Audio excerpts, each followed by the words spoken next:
Welcome to Cavan Online Radio with me, Patsy. Patsy's Pick and Mix.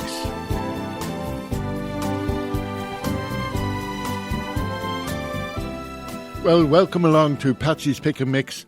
One weekend I went around to Killeshandra and Festival of the Lakes was on, and I bumped into Mick O'Connor, who is he's not over it, but he told me all about the Killeshandra Men's Shed. Your name is Mick? Mick O'Connor from Killeshandra. Killeshandra Men's Shed. And Killeshandra Lakes is on, and you're here. Yeah, we have the Heritage Group are having 2 open days in the shop, right. in front of the Men's Shed, and they're displaying sort of old equipment and old stuff from, years gone by, and there's old photographs and stuff of, Killeshandra, the village and people. So we said we'd open the shed and we have we've a lad out there now, he's doing a bit of forge, he's on a forge. I've seen that, yeah. He's doing a bit of smithing, and we have somebody doing a bit of wood turning, and just to keep what days do they open now? We're generally open Tuesday and Thursday, it's 6:30 to 9. Right. And on Saturday 2 to 6. And have you many members? Not a lot at the moment, no. We're always on the lookout for members. It's hard to keep people sort of going. Interested? Yeah. Of course, there's a lot going on, so... Yeah, I know, yeah. And summertime is a hard time to get them pinned down. It's a busy time for farming, they're all running around with their tractors. That's right, yeah. And what do you do in the men's shed? We do all sorts. We make sawdust, and we make coffee, and we make noise, and tell tall tales. Yeah, well, can you tell us a tall tale now? No, generally speaking, there's somebody might be doing wood turning, and somebody else, like we get people bringing in bits of furniture. Right. You might want repaired or altered. So usually there's little bits and pieces, If you have a chair broken, you might sort of do a spindle on the lathe. Yeah. And, repair the chair or whatever, And how long is the men's shed going here in Killeshandra? So we're in our 3rd year now. Ah. You're getting novices now. Yeah. Oh. You're becoming novices. Yeah, we're becoming novices. Some of them here nearly think they know what they're doing now. I know. But, nearly. I see you walking sticks there. Yeah, Phil, a lad there, he does walking sticks, and he will turn the top out, on the lathe, and sort of he does some nice sticks. We've had people coming in now, sort of from all over the place, today and yesterday, just having a look. So there's a fair bit of interest in. Oh yeah, there's a bit of interest in wood and all sorts of things, especially the blacksmith outside. Yeah, I think, it's... you should have a horse out there with him. Yeah, well, Phil actually has a horse. You should have brought it in. You could have brought him to bring this horse in, yeah. Yeah. There's a lot of interest in the older trades. Yeah, there is. And even in the shop now, with the Heritage Group, there's people coming in and seeing things that are bringing back memories, It's everything from sort of... griddles for bread that they would have hung over the fire, and turf cutters, and and then maybe there's a gas mask in there, so all sorts of memories coming back for people. Yeah, and it keeps everybody interested though. Yeah. And where are you from yourself? I'm originally a Dub. Dublin. Well, we won't go there. But you're enjoying your stay around Killeshandra. Yeah.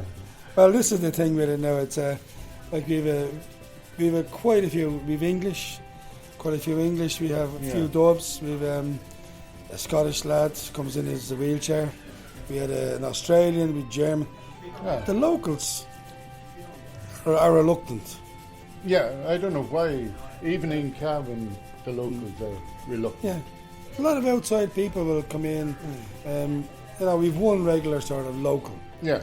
Now, we ran a course there recently, which was small engine maintenance, and they came in for that because we were all bringing in chainsaws and strimmers and stuff, Getting them fixed for nothing. Yeah, well, but I'm learning how to fix them, I know, I'm only joking. Yeah.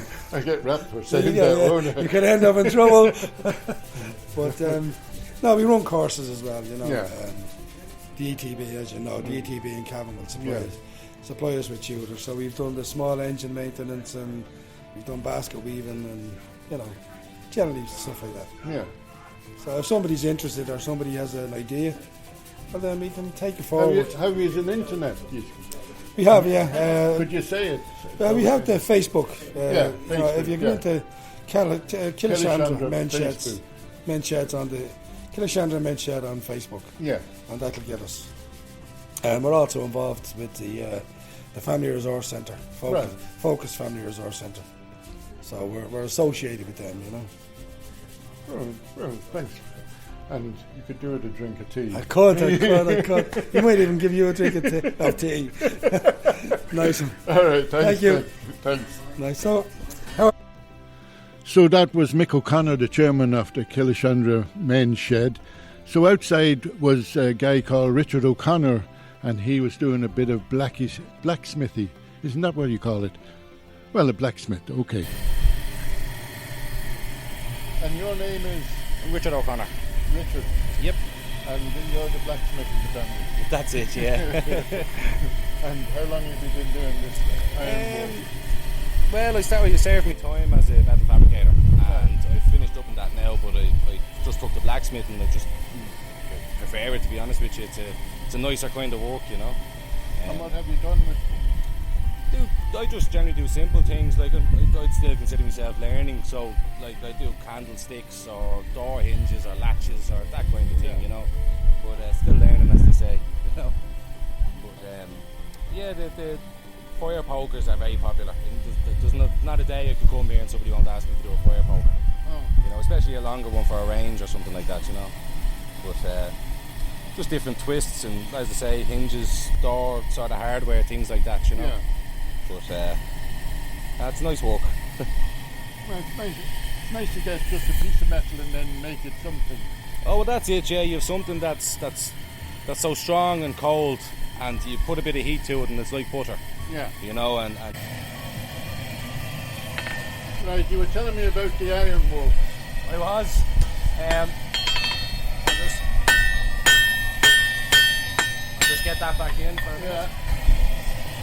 The pokers, you were making pokers, didn't you? Yes, fire pokers. Generally speaking, fire pokers, door hardware, that kind of thing, Yeah.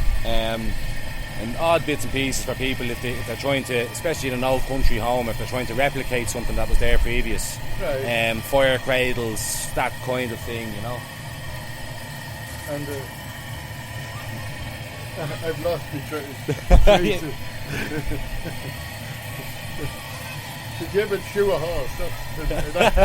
Everyone always asks that. No, well, so it's traditionally like a farrier shoes a horse. Yeah, a blacksmith. Yeah, blacksmith. You could have a wheelwright, or you'd have all your different types of blacksmiths. And it's years gone by, it was a much bigger trade.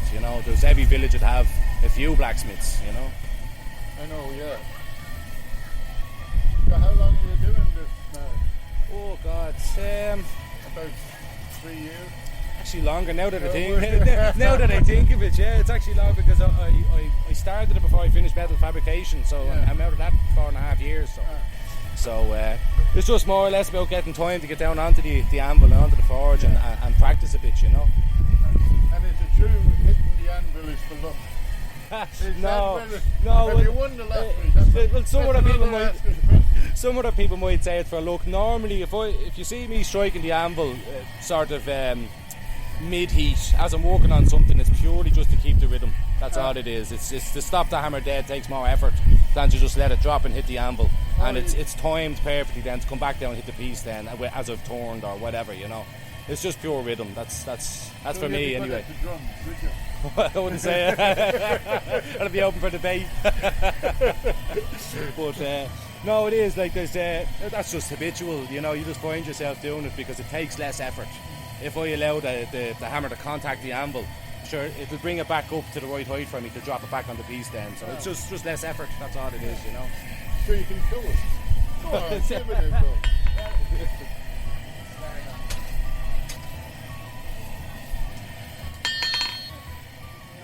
So, did you ever burn yourself? But I was a welder for 10 years before I started this, so I was well used to boards at that stage. You learn pretty quick. You've got the knack, haven't you? Sure, I'd like to think so. Well, thank you very much. No problem at all.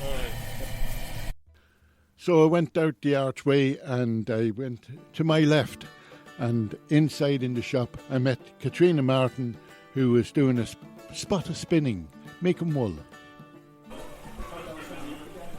Can I ask you what your name first of all? Yes, Katarina Martin. Katrina. Yeah, And what are you doing at the moment, Katrina? nothing. Nothing. No. I'm too old for doing something, only for my pleasure. No, but I mean, what are you doing with Oh, dit is spinning. spinning? Yes. Spinning, yeah. You're making wool, is it? Ja, dit is dan de second. You start there with the real fleece, dirty fleece, hardening, and then the spinning. Right. After the spinning, you start with twisting. And then is the wool ready to wash it. You have to wash it. Yes, want a lot of people wash the wool before ze start with spinning. Maar for me, you have dirty hands. Oh. Maar het is for me simpler to work with dirty wool. And then wash your and hands then after. yeah, When you're yeah, washing them, yeah. Good idea. yeah. And is them jumpers you made? Or? I have not the jumpers, want the people will not have more real wool jumpers. Want you have itch van that. Yeah. And for the children it is not light to wash. Het is want het niet een special care. Right. Maar I have hier nog a hat. Oh. Dit is handspun, hand knitted. And for that sort of things is it perfect. Oh, let's have a look. Sorry. Yeah. And you put the sheep on it as well? Ja. Ja, het is absoluut sheepwool, dus niet een sheep. Yeah. And this one is dan een bimmy. A bigger one. Yeah. With another sheep. Ja, en het is een Is lot. it easy to do spinning? It is very easy to do. Only you need to learn first the pedal, that you can move it slowly on. Yeah. And then you can learn it in a couple of hours. That is not so important. And only that way. And you fasten here tot the twist is in the yarn. Let it a little bit go. Fasten it. Let it go. And that is all. And that's it. I'd probably break it. No, when it breaks, you start again with a piece of new.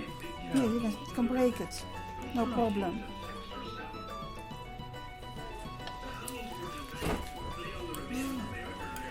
So simple.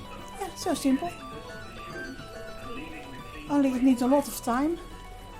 Patience. Yeah, absolutely. Well, thank you, Katrina. Thank Okay, you. thank you. Well, staying in the shop, I went across the corridor and I came across a guy called Chris Kirk, and this is what he had to tell me about the lakes of Killeshandra. You're interviewing. I'm interviewing you, yeah. Well, what is your name? Are you going? Come back, come back. See somebody. I'm Chris Kirk. Chris, Kirk. and you're from Killeshandra. From Killeshandra, yeah. What is this shop? Well, this originally was Stewart's. It was an old hardware shop. Right. And obviously the family have departed long since, and it's just an empty shop, and we're taking it over for the weekend and turn it into a heritage display. We're a heritage group here in Killeshandra. Right. And we've gathered up all sorts of memorabilia and... Could you take me through some of them? Right, okay. Well, please. Okay, well here we have an old gramophone. Oh. And the old wind-up gramophone. And we can play a bit of music on it if you want to. Yeah, want can to you hear hear some it? music? Yeah. Yeah, there's a book. This would be the type of thing you'd have long before the days of electricity. And stereo. Every house, and stereos. Every house would have some form of music. This was the old wind-up gramophone. Yeah. And you can That's a muscle power winder up there. Yeah. How long does the winding last? Well, it'll certainly play this record out anyway, Yeah. which is the thing that will play the record. You might recognise this tune is from 1955. Oh, 1950. It's Bill Haley and the Comets. Oh. Rock Around the Clock. 1, 2, 3, hot,